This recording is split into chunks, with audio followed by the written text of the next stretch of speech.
ఒకప్పుడు ఈ రాజకీయ పార్టీలు సిద్ధాంతాన్ని పూర్తిగా నమ్మిన కార్డు హోల్డర్స్ అన్న జర్నలిస్ట్గా ఉండేటోళ్ళు, లేకపోతే జర్నలిజం చదివిన వాళ్ళు అన్న జర్నలిస్ట్గా బాధ్యతలు ఇచ్చేవాళ్ళు. వాళ్ళ పనితనాన్ని బట్టి వాళ్ళకు బాధ్యత పెంచేవాళ్ళు. కానీ ఈరోజు అది ఏమీ లేదు. ఎక్కువ ఆవారగా రోడ్ల మీద తిరిగేటోడు, ఎక్కువగా తిట్లొచ్చినోడు, ఏదంటే అది మాట్లాడేటోడే ఈరోజు జర్నలిస్ట్ అనే ముసుగు తోడుకొని సోషల్ మీడియాలో అందరి పట్ల అసహ్యకరమైన భాషను ఉపయోగించే పరిస్థితులు వచ్చినాయి. అందుకే ఈరోజు రాజకీయ పార్టీ నాయకులుగా మేము మాట్లాడితే మీరు కూడా అప్పుడప్పుడు మాట్లాడతారు కదా సార్, మరి మీ సంగతి ఏందని అడుగుతారు. మరి అవతలలో అట్లా మాట్లాడితే సమాధానం ఎట్లా చెప్పాలో నాకు దారి దొరకడం లేదు. అందుకే నిజమైన జర్నలిస్టులు మీరు సెమినార్స్ నిర్వహించుకొని జర్నలిస్ట్ అనే పదానికి డెఫినేషన్ ఏందో డిఫైన్ చేయాల్సిన పరిస్థితి ఈరోజు సమాజంలో దాపురించింది.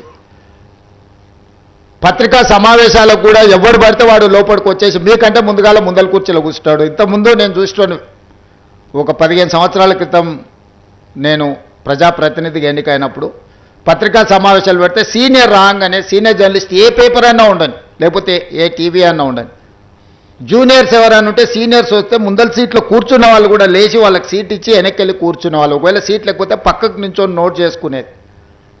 ఒక బాధ్యత, ఒక గౌరవం, ఒక మర్యాద. వాళ్ళ యాజమాన్యాలు ఎవరున్నా జర్నలిస్టుని ఒక గౌరవించుకునే పరిస్థితి ఉండే.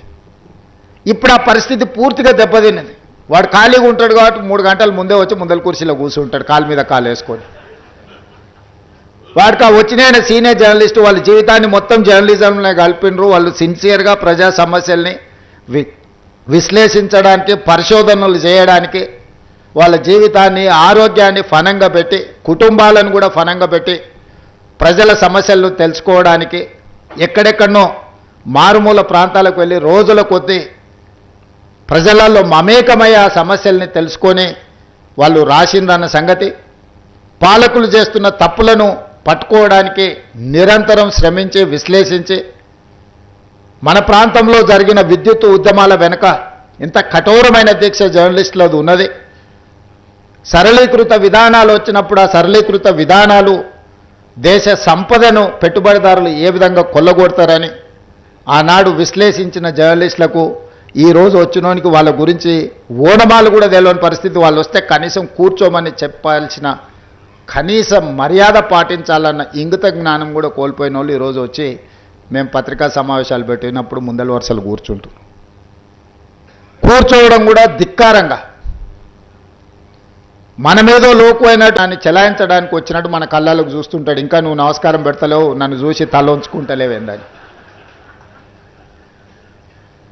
నాకైతే అప్పుడప్పుడు అనిపిస్తుంది దిగిపోయి పల్ల చెంపలు వలగొట్టాలని. కానీ పరిస్థితులు, హోదా అడ్డం వస్తుంటాయి. గతంలో జర్నలిస్టులను చూస్తే మర్యాద ఇచ్చి పలకరించి ప్రెస్ మీట్ అయిపోయిన తర్వాత వాళ్ళతో 10 నిమిషాలు మాట్లాడి మేము చెప్పిన దాంట్లో ఏమన్నా లోపాలు ఉన్నాయా, లేకపోతే మేము చెబుతున్న ఉద్దేశం ఇదే అని వాళ్ళతో చిట్ చాట్ చేసేది, కొద్దిసేపు మాట్లాడేది. లేకపోతే ప్రెస్ మీట్కి వెళ్ళకంటే ముందు వాళ్ళకి ఫోన్ చేసి కనుక్కునేది. విద్యుత్తుకు సంబంధించిన విషయాల మీద కమ్యూనిస్టు పత్రికలలో రాత జర్నలిస్ట్ పేరు నాకు సరిగ్గా గుర్తులేదు, కానీ నేను చాలాసార్లు విద్యుత్ మీద మాట్లాడాలనుకున్నప్పుడు మీ నవతెలంగాణనే అనుకుంటా జర్నలిస్ట్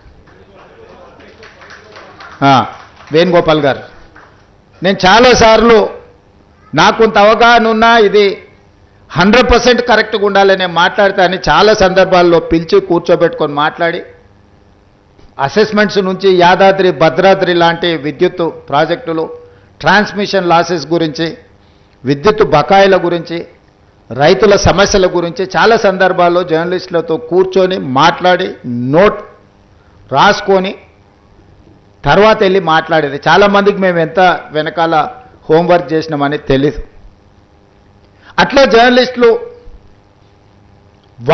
వాళ్ళ నాలెడ్జ్ని మొత్తాన్ని ప్రజలకు ఉపయోగపడే విధంగా పనిచేసిన జర్నలిస్టు చాలామంది నాకు తెలుసు. కానీ ఈరోజు వింత పోకడలు వచ్చినాయి. ఆ వింత పోకడలకు రాజకీయ పార్టీలు కూడా తోడైనాయి. రాజకీయ నాయకుల యొక్క స్టేట్మెంట్ల పట్ల విశ్వసనీయత తగ్గుతున్న క్రమంలో జర్నలిస్టులు కూడా వేగంగా అదే దారికి పరిగెత్తుతున్నారు.